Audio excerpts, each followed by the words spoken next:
Where is everybody? All right. I have no injuries to update you on. We came out pretty clean there. My hat goes off to our fans. What a great job they did. It's a tough place to play, and they truly are the 12th man in there. So we appreciate them a ton. Defensively and offensively, I thought the coordinators just had great game plans, and with the coaches, the assistant coaches, I thought they did a nice job likewise. And then there were some good personal things that went on. Pat Mahomes, he had a great day, and then Kelce, it was great to see him rolling 6 catches for 78 yards. Hollywood, getting him into the mix, and he did a nice job. Pacheco had a nice day, and all of that because the offensive line played well. Andy Heck does a heck of a job with that, no pun intended. And then 6.1 yards per play, which was great there. It was a positive. And then special teams, I thought our return game was good. We didn't have but one punt, and then we got Bucker a field goal, which was great, man. He did a nice job of that thing, drilled it. And all in all, a good night. I mean, I could keep going here, but it was one of those good nights. So, time's yours. Andy, you mentioned the line right away. What did you see from Jalen Moore? How did that all play out? Yeah, Jalen, I thought did a nice job. He just had a baby too, which is a great thing. So last night or early this morning, however you want to put it, but he stepped in. Josh was gone for personal reasons, so for him to step in was a nice thing, and I thought he did a nice job. And tribute to Andy for rolling those guys during the week and getting that part done. And when did you realize or understand you wouldn't have Josh, and when might you expect him back? Yeah, we'll see. We'll see. When he's back, he's got to take care of that, and then we'll see where it goes from there. But we were aware of it. Yeah. You just learned today, last night. Does it matter if I? Coach Reid, Yeah. how did y'all go from 13 penalties last week to 0 accepted this week? Yeah, so penalties are kind of a crazy thing. So it's sometimes they come in waves.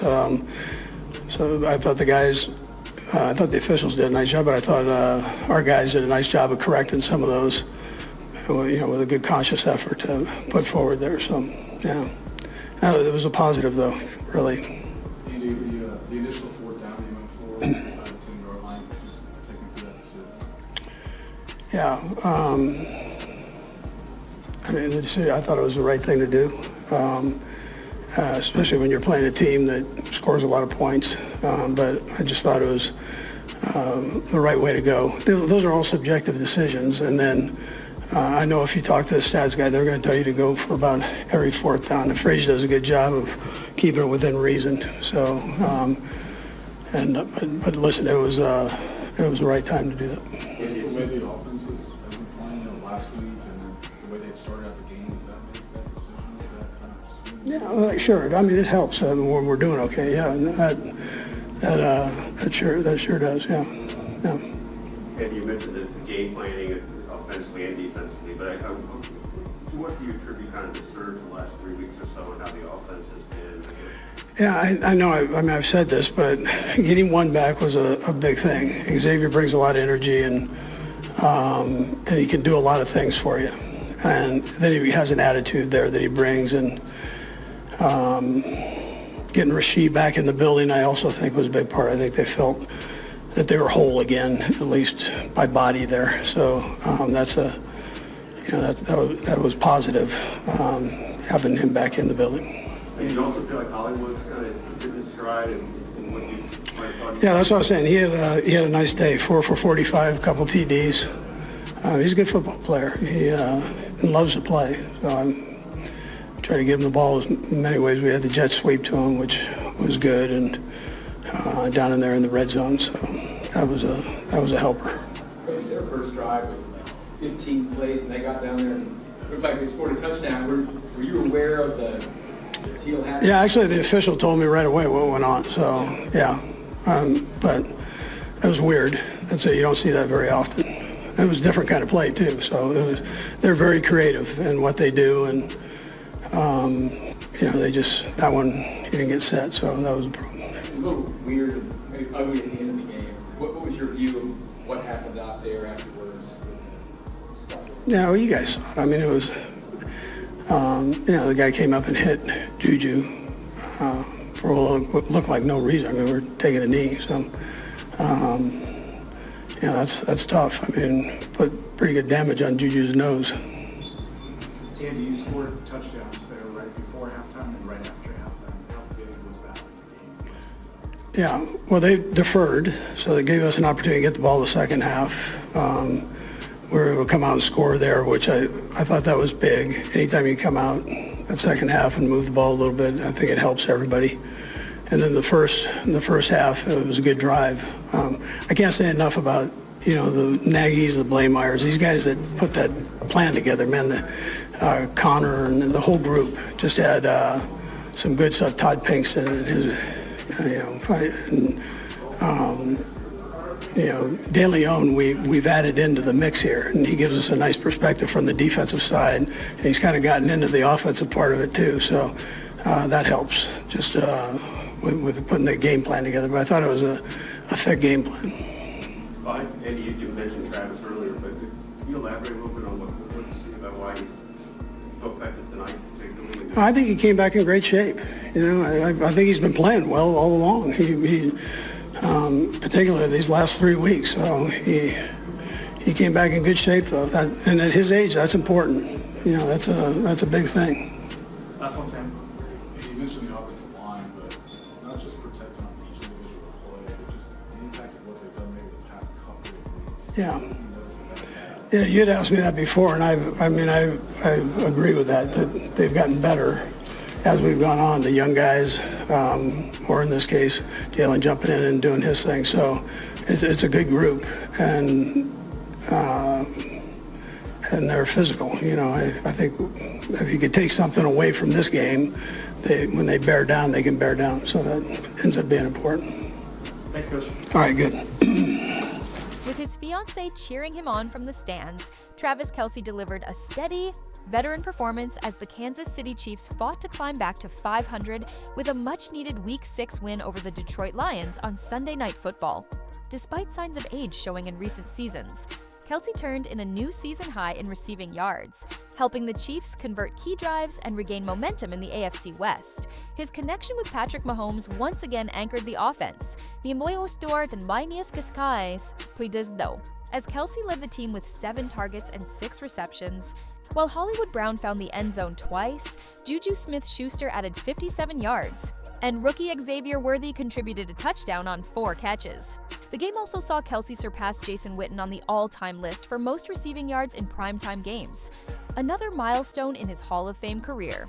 Meanwhile, the Lions entered the matchup shorthanded at cornerback, missing DJ Reed, Terrion Arnold, and Avonte Maddox, though safeties Kirby Joseph and Brian Branch fought through injuries to play.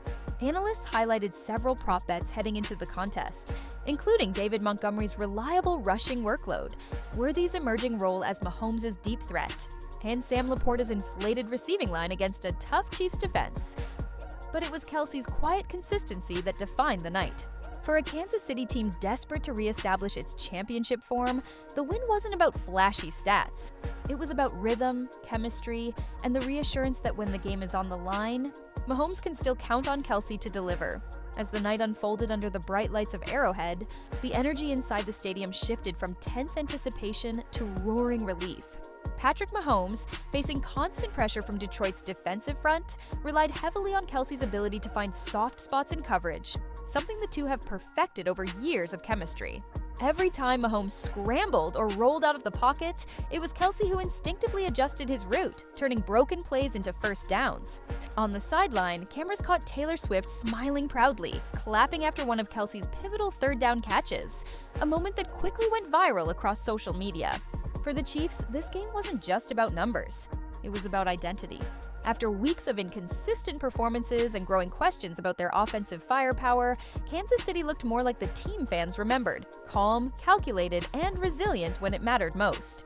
Mahomes finished with over 250 passing yards and 3 touchdowns, while the defense, led by Chris Jones, held strong in the red zone, forcing 2 critical field goals. For Detroit, the loss was a wake-up call. Their defense, though tough, couldn't contain Mahomes' improvisation or Kelce's precision. And with mounting injuries in their secondary, they struggled to contain Kansas City's deep threats late in the game. By the time the final whistle blew, the Chiefs had not only secured a vital win, but also reignited the belief that their championship window is far from closing.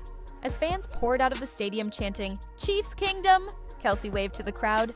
His grin saying it all, and the spark was back, and so was Kansas City's swagger. After the game, the atmosphere in the Chiefs' locker room was electric. Laughter, cheers, and the sound of reporters scrambling to capture post-game quotes. Patrick Mahomes praised Kelce's leadership, calling him the heartbeat of this offense, while head coach Andy Reid said the veteran tight end's presence changes everything for their game plan. Kelce, ever humble, brushed off the praise, saying, "We just needed to remind ourselves who we are, and tonight we did." That simple statement summed up what fans had been waiting to hear all season. The Chiefs had struggled with rhythm early in the year, but this win proved that their chemistry, experience, and belief still set them apart. Meanwhile, on social media, clips of Kelce's performance and Taylor Swift's reaction flooded timelines. Hashtags like #SwiftyKingdom and Mahomes Magic began trending within minutes, blending football fandom with pop culture once again. Analysts on ESPN and Fox Sports called it a statement win, saying it re-established Kansas City as a legitimate Super Bowl contender. Across the league, rivals took notice. The Chiefs were finding their stride again. Even with challenges ahead, the message was clear. Underestimate this team, and they'll remind you why they're still the dynasty of the decade. And for Kelce, the night symbolized more than just stats. It was proof that leadership, love, and legacy can all coexist under the brightest lights of the NFL.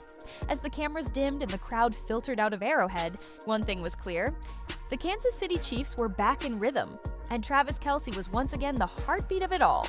From crucial third-down conversions to record-breaking milestones, his performance reminded everyone why he remains one of the greatest tight ends to ever play the game. Patrick Mahomes found his groove, the defense held strong, and Taylor Swift's proud smile from the stands became the night's viral cherry on top. For Chiefs Kingdom, this wasn't just another win. It was a statement, a spark of the magic that built their dynasty. And as they look ahead to the rest of the season, one thing's for sure: when Mahomes and Kelce are locked in, anything is possible. If you enjoyed this breakdown, don't forget to like, drop your thoughts in the comments, and subscribe for more updates, highlights, and behind-the-scenes stories from around the NFL. Because trust me, this season's just getting started.